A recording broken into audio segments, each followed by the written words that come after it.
नमस्कार जय जगन्नाथ। आज आम +3 सेकेंड सेमिस्टर रे जो मानकर एजुकेशन जी रही तार लॉन्ग क्वेश्चन गोटे आलोचना करवा। तो देख प्रथमे कौन रही अभिप्रेरणा कौन ओ यार प्रकार भेद लेख। कौन सी एक निर्दिष्ट कार्यपंथा ग्रहण करने एक अभिप्राय बा अभ्यास द्वारा उद्देश्य निरूपित होगाकू अभिप्रेरणा बा मोटिवेशन कह जाए। अभिप्रेरणार इंग्राजी प्रतिशब्द है मोटिवेशन। यह एक आचरण बा व्यवहार। अभिप्रेरणा कौन अटे? यह एक गोटे आचरण अटे बा गोटे व्यवहार अटे। अभिप्रेरणा प्रवर्तन सृष्टि करे। मनीष मनरे कौन सृष्टि करे? प्रवर्तन बा प्रवर्तना सृष्टि करिथाए। अभिप्रेरणा प्रयोजन लक्ष्य साधन रे अभिप्रेरित। मोटिवेशन बा अभिप्रेरण शब्दटी लाटिन शब्द मोहरु उत्पन्न जार अर्थ होची गति बा क्रिया सृष्टि करिबा। सुतरां जेउ कार्य मनोस्तात्विक बा शरीरर वृत्तीय अवस्था सृष्टि द्वारा व्यक्ति कार्य पाई बद्ध परिकर हुए एवं निजर स्वभावगत आवश्यकता पूरण करे ता हेउची अभिप्रेरणा। एही अभिप्रेरणा को नहीं अनेक मत प्रकाश करिसंती। देख वुड्सवर्थ मतरे बा भाषारे motivation is the activity in progress अर्थात अभिप्रेरणा गतिशील व्यवहार को बुझाई थाए। अभिप्रेरणा कौन अटे? गोटे गतिशील व्यवहार अटे। क्रो एंड क्रोଙ୍କ मतरे कौन रही? अभिप्रेरणा शिक्षण प्रति आग्रह सृष्टिकारी अटे। यही अभिप्रेरणा कौन अटे ना गोटे कार्य करिबा पई से विभिन्न प्रकार कार्य होई पारे। शिक्षा कोनोसी नूतन कार्य करिबा पई यह होची अभिप्रेरणा बा अभिप्रेरित करिथाए। समस्त प्रकार शिक्षण रे अभिप्रेरणा दिव्यमान। तुम माननकु मु कहिथिली ना समस्त प्रकार शिक्षण रे मध्य अभिप्रेरणा दिव्यमान। यह एक मानसिक शक्ति रूपे मानवर निर्दिष्ट लक्ष्य एवं उद्देश्य साधन में अभिप्रेरित होता है। गोटे मनीष ताहार लक्ष्य को बा ताहार स्वप्न को साकार करबा पई एही अभिप्रेरणा ताकू निर्दिष्ट लक्ष्य पर्यंत एवं उद्देश्य तार लक्ष्य उपरे कार्य करबा पई से लक्ष्य को हासिल करबा पई ताकू अभिप्रेरित बा मोटिवेशन जोगई थाए। अभिप्रेरणा हेउची दुई प्रकार।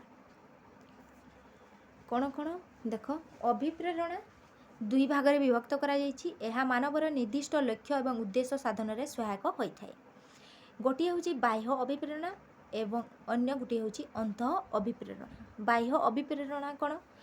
जेते बेले व्यक्तिर अभिप्रेरणार लक्ष्य बाह्य पदार्थरु उद्देश्य करी गठित हुए बा संगठित हुए सेते बेले एही प्रकार अभिप्रेरणा को बाह्य अभिप्रेरण कहा जाए।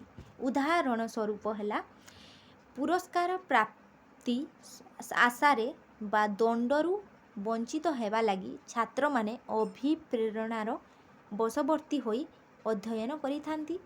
गोटे छात्र जेतेबेले टीचर देई थांती होमवर्क हो बा कोनोसी कार्य करिबा पई देई थांती पिला ताकू कौन करी थांती ना करी न थांती।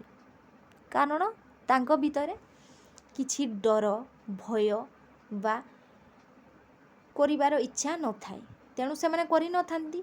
किंतु एही अभिप्रेरणा कौन करी थाए सही पिला को पुरस्कार जदि आमे देबा पुरस्कार आशारे से पाठ पढ़िबो ना मु पुरस्कार पाइबी मु जदि 1 नंबर हेबी ताहले मु पुरस्कार पाइबी तेणु से पाठ पढ़िबो।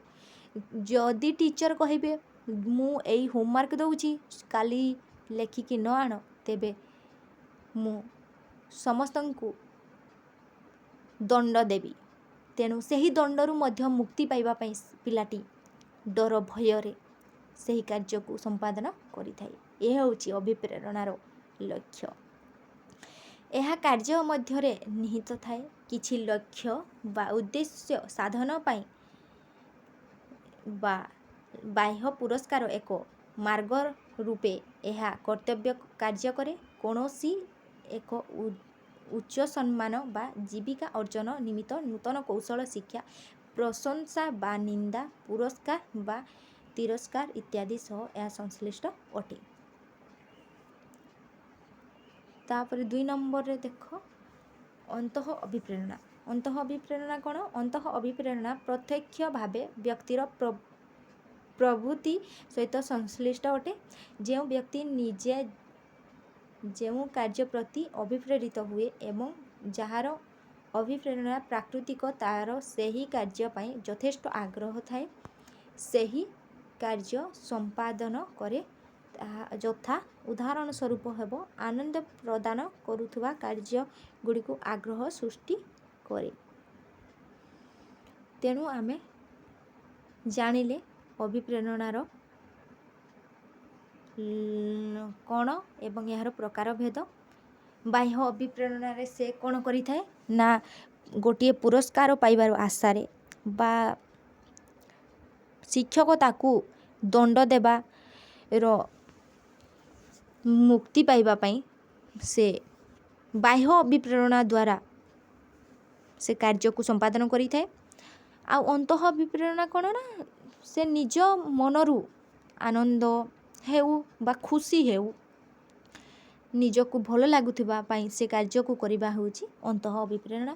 ଆଶା କରିବି ଏହି ଭିଡ଼ିଓରେ ଆପଣମାନେ ଅଭିପ୍ରେରଣା କ'ଣ ଏବଂ ଏହାର ପ୍ରକାର ଭେଦରେ ବିଷୟରେ ସଠିକ୍ ଭାବରେ ଜାଣିପାରିଥିବେ ବୋଲି ମୋର ଆଶା।